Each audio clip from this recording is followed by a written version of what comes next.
First day of October. Let's do this.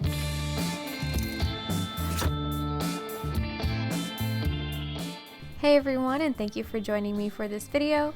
This month I set a challenge for myself to create 31 little oil paintings in 31 days in the month of October, calling it Oiltober.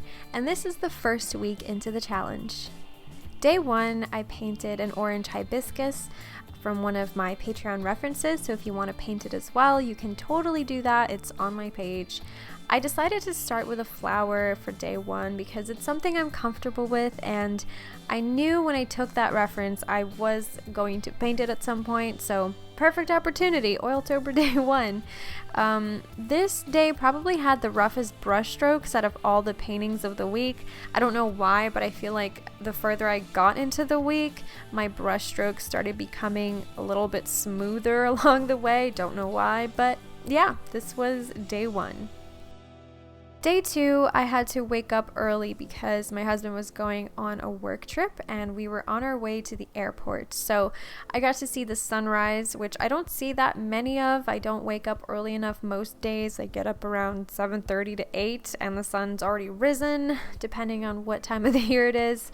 But I took pictures of the sunrise, and when I got home, I decided to paint what I saw.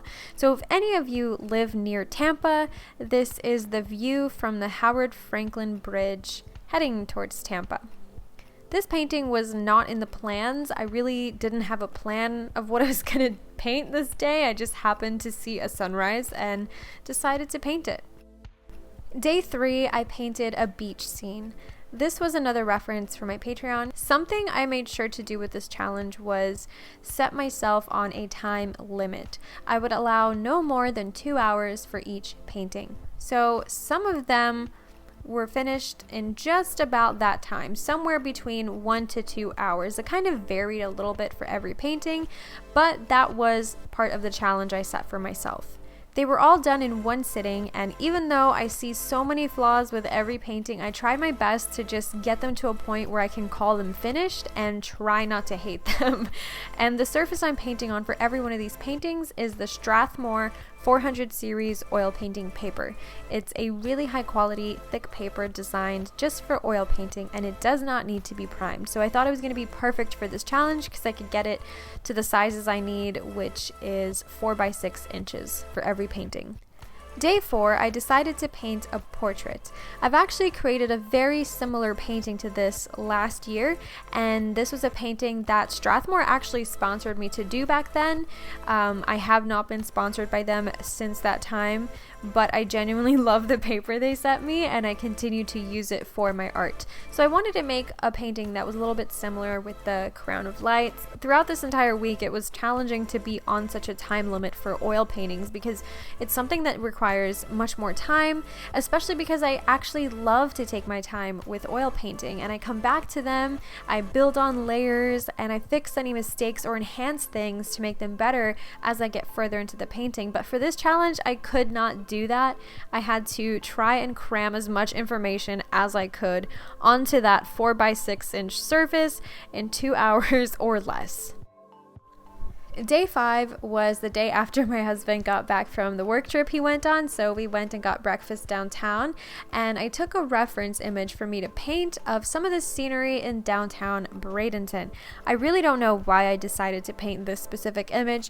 I don't particularly love where I live. I, in fact, think that this town is very mundane, and yet somehow, out of nowhere, I just decided to paint something that I never imagined painting before, because it just always looked so boring and unremarkable to me. But I don't know, I guess I just wanted to do something different and challenge myself with a different subject, which, despite how unremarkable it looked to me, is still a part of my life. And I drive on this exact street all the time, so kind of personal, I guess, but I ended up kind of liking the painting. Day 6, I painted a rose, and the reference came from pexels.com. I started on this one super late into the day. I was working on Sketchbook Sunday earlier and doing stuff around the house, and so finally at like 9 p.m. I decided to start on my Oiltober painting, and this was the only one that I did later into the evening. All of the other paintings I created, except for this rose, were done in the mornings. I would typically wake up, have breakfast, and immediately start on my Oiltober painting and then just get that out of the way. But yeah, this one I don't know, I felt like the day was kind of dragging on, and then finally it got to a point where I'm like, okay, if I don't do this now, I'm gonna skip day 6, and so I just did it really late. Day 7, the last day of the first week of Oiltober, I painted a local landscape, which is another one of my references that I posted a long time ago on Patreon.